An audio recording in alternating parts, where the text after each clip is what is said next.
Olá, este é o Poder Entrevista, eu sou o Tiago Mali, editor sênior do Poder360 e vou entrevistar a doutora Margaret Harris, epidemiologista da Organização Mundial de Saúde, OMS.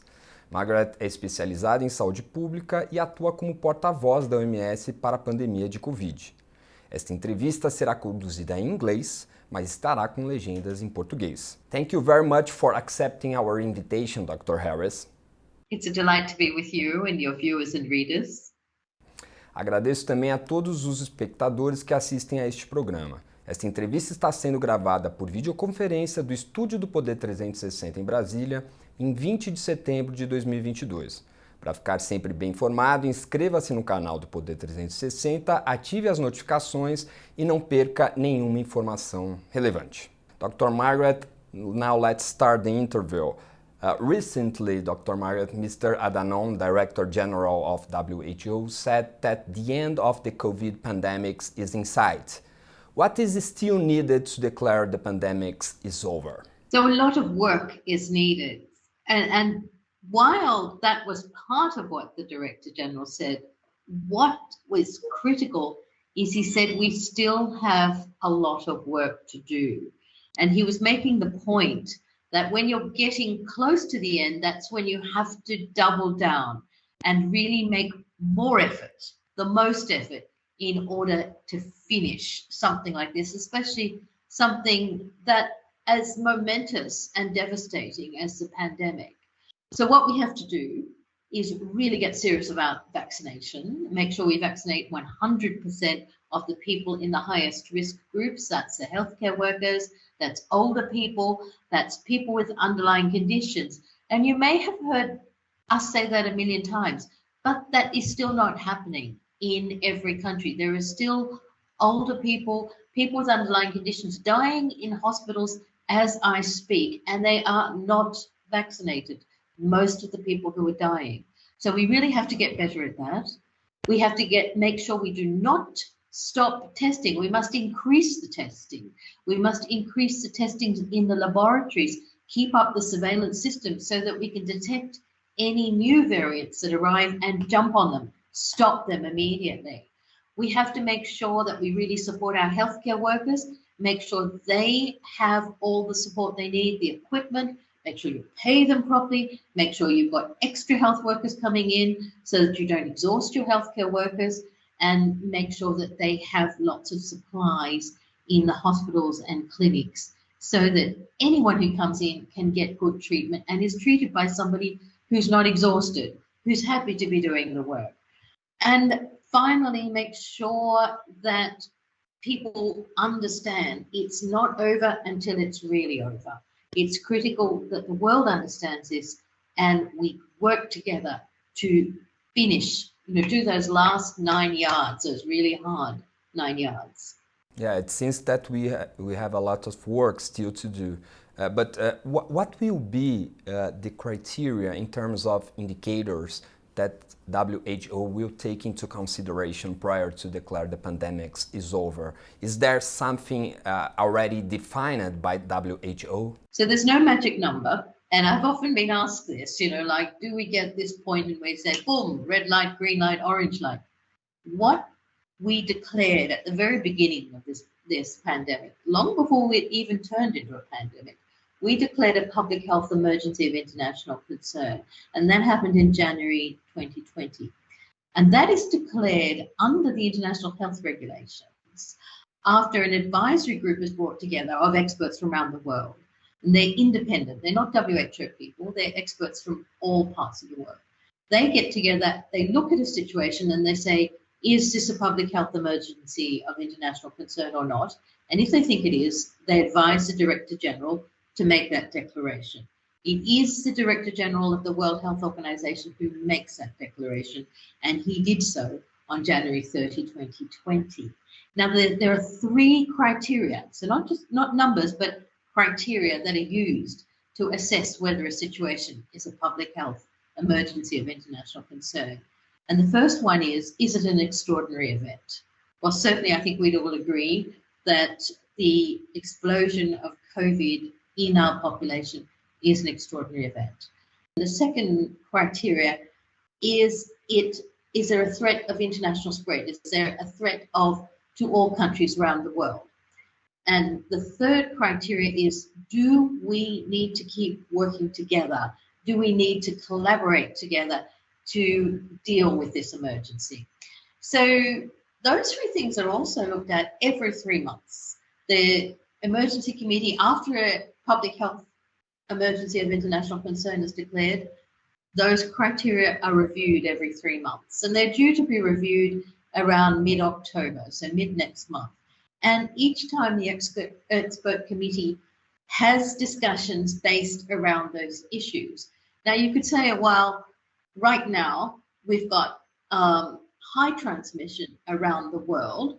We do have dropping numbers of cases, and even though large numbers of people are still dying, 11,000 per week, there are fewer deaths than there were, say, months ago. So the experts will look at those things and say, does that mean that we're in a state where we don't have to change what we do? Is the world responding in a good way? Is the sense of urgency removed? And then they will make a decision. Now, that won't necessarily happen during that October meeting. I can't tell you which way they'll go, but they will come out with their advice in October. And if indeed they say it remains a public health emergency of international concern, that situation will be then reviewed November, December, at the end of December or early January again. Would be reviewed again in January 2023. I know it's difficult to make such provisions, and it depends on agreement on these meetings, but when we say that the end of the pandemic is in sight, just to have a broad idea, what could it be? Could it be 1 month? So in the next meeting in October, we could have a declaration of the end of the pandemic. Is it feasible, or 6 months, or another year? Is it possible to have a broad idea of how close we are from it? So again, what the Director General was saying is we have the chance of bringing those numbers right down.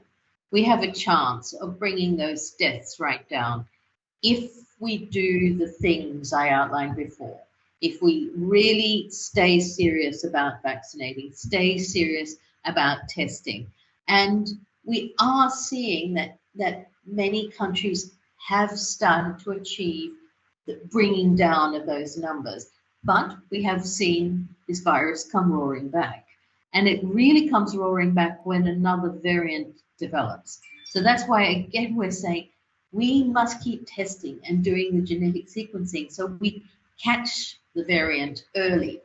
So even though the world got very excited, what the Director General was saying is we're seeing a glimpse, a chance, but we have to grab that opportunity, not saying, okay, fine, it's going to happen in a few months or a few years. He was saying we have a chance. I see. I understand, but just to be clear, it seems that we are not as close as declaring something like this in the next meeting in October. Just to be clear, it has a lot of work to be done yet, right? That's correct. So exactly right. Now, I think in October when the experts meet, and as I said, I can't say what they will say. They are independent experts. We have to listen to them. I can't tell them what to say. But I would expect that they will give us advice about where we are, how close we are, what they think about the current situation. So either way, I think we'll get some good signposts. So many countries have already dropped the restrictions imposed in the worst days of the pandemics. Can you explain to us what will change when WHO and the experts decide to declare the end of the pandemics? Why is that so important? So actually, I should really emphasize what we will declare is the end of the public health emergency of international concern.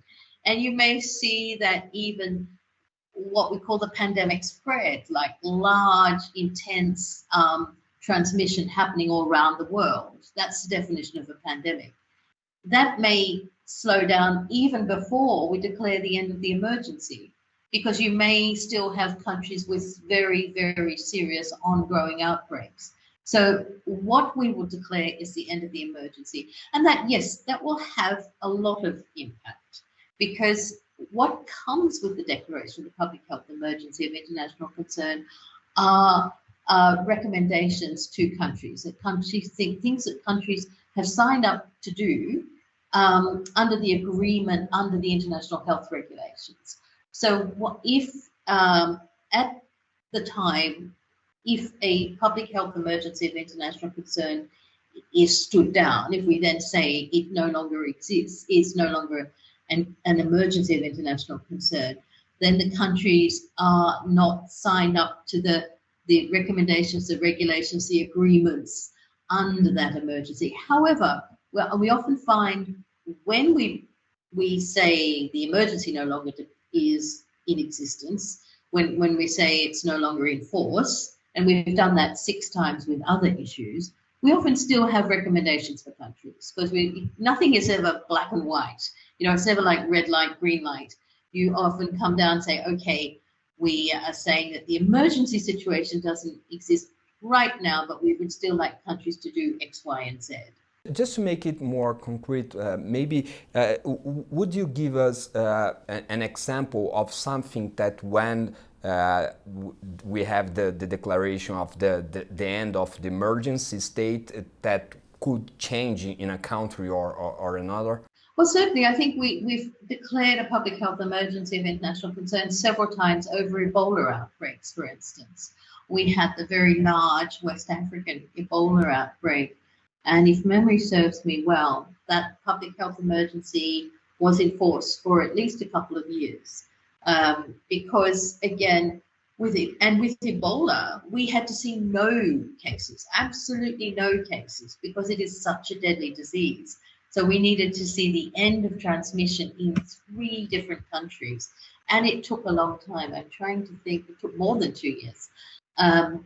So it does vary. Now, with something like COVID, you would probably not see absolutely no cases, because it's a different kind of situation.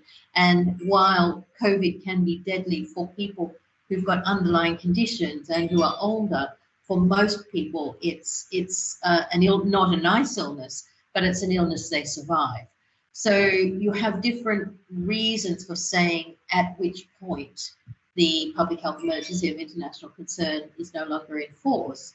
But with the countries with Ebola, once it was the emergency was lifted, it did change what people did. It changed how they moved, how they lived in those countries. There is data showing that the second booster of vaccines could be not as effective as a protection as the prior vaccine doses were.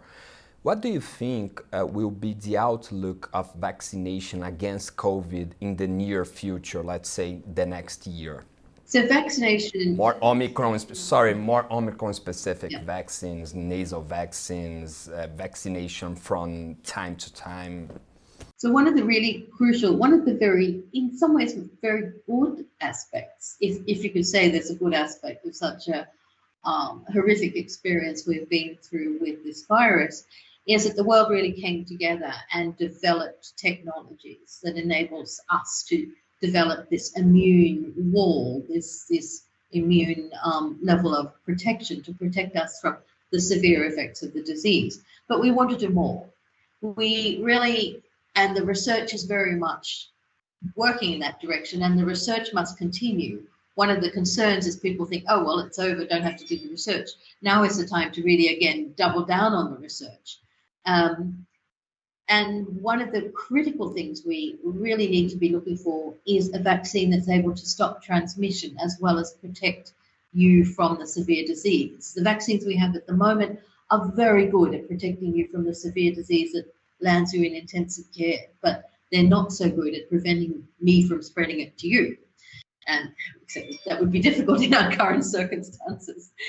So, so they're looking at vaccines, for instance, that can be put in the nose or the mouth, because you have what you call local immunity. You have a different kind of immunity in your membranes in your nose and mouth. And if you can if you can achieve that kind of immunity, if the virus then gets into your nose or mouth, and that's how it infects you, ideally your immune system would completely shut down the virus right away, so it wouldn't have a chance to colonize you, so it wouldn't be in your nose and mouth, and you wouldn't spread it to somebody else. So that's that research, and that research is very much ongoing. We've got quite a few of these nasal and mouth vaccines, ones you use drops instead of injections, and quite a few of them are now coming on stream, and the research into how effective they are is happening right now. So we need to see much more of that, and we need to look at different kinds of strategies due to a broader vaccine that works against the entire family, not just against this coronavirus. Dr. Maria Van Kerkhove from WHO said recently that it's expected that we have other COVID-19 waves of infection in the future. So it seems COVID will not disappear anytime soon. What should be the outlook of this spreading and these infections now that our immunity is better? What do you think it's gonna be the disease in the near future? So there are several different scenarios. Now, the perfect scenario that we all wanted to see, but is most unlikely, is that you could bring it right down and get the SARS-CoV-2 virus out of the human population. But there is so much transmission. There has been so much transmission around the world that that's highly unlikely. That was achieved with its cousin, SARS-CoV-1, that appeared in southern China and Hong Kong back in 2003, 2004. But that was a smaller outbreak. The more likely scenario is that it will remain in the population. And when we are too lax and we do not continue with good surveillance, and we're not managing to ensuring that particularly our most vulnerable are not fully vaccinated, there are risks that there will be upticks of the virus. Dr. Margaret, do you still think that it's possible to have another wave of deaths? Because we are talking here of new waves of infection that seem likely. New waves of deaths, is it in the radar still of WHO? Unfortunately, yes. And the reason is because the world is not anywhere close to being fully vaccinated. I think overall the numbers looks like 68% of the population. But when you go country by country, many countries are a long way off. Some of our member states have not even vaccinated 10% of the population. And I don't think there are very few countries, if any, that can say they've vaccinated 100% of the high-risk groups. So therefore, you've got large numbers of people who are very vulnerable to this virus, because it is those groups, the older people, the people with underlying conditions. And underlying conditions could be simple things like being obese. So it's not like complex medical conditions. And if you have somebody with underlying conditions who has unfortunately been persuaded by the negative misinformation, the anti-vaxxers who've given them what I would say is really wicked information, because making someone like that not have the vaccine is telling them to risk death from the virus. So unfortunately, there are still people who are at high risk of becoming ill who have not been vaccinated. And by people, I mean many millions of people. So the virus has a great opportunity to spread among people who are highly vulnerable. And when someone becomes very ill with this virus for a long time, that gives the virus lots of opportunities to change itself. And that's when a more dangerous variant occurs. So if we're not being serious about, as I said, about vaccination, but also about the other things, about the surveillance, about testing, about looking for variants, yes, we will see more waves. Our interview is close to the end, Dr. Harris. Is there anything else regarding this topic of the end of the pandemics, of the end of the emergency, in the world you would like to add? Yes, and I would like to just say I know everybody's very tired. And it shows, because what Dr. Tedros was saying last week was saying, we're getting there, we've got a chance, but we have to do the work. But interestingly, the world only grabbed onto that little phrase, the end is in sight. They didn't hear the rest of the message. So that tells me and my colleagues how tired people are, how much they long for hope. And I would say, look, as the human race, we have given ourselves enormous reason to hope. We have come together. We have created wonderful tools. We've found out how this virus works, what it does in our bodies, how to treat it, how to stop it. Now, let's make sure we do all those things. Chega ao final esta edição do Poder de Entrevista. Em nome do jornal digital Poder 360, eu agradeço a doutora Margaret Harris e a todos os que assistiram a este programa. It's been a great pleasure to be with you, and thank you for your excellent and challenging questions. Yes. Esta entrevista foi gravada por videoconferência do estúdio do Poder 360 em Brasília em 20 de setembro de 2022. Para ficar sempre bem informado, inscreva-se no canal do Poder 360, ative as notificações e não perca nenhum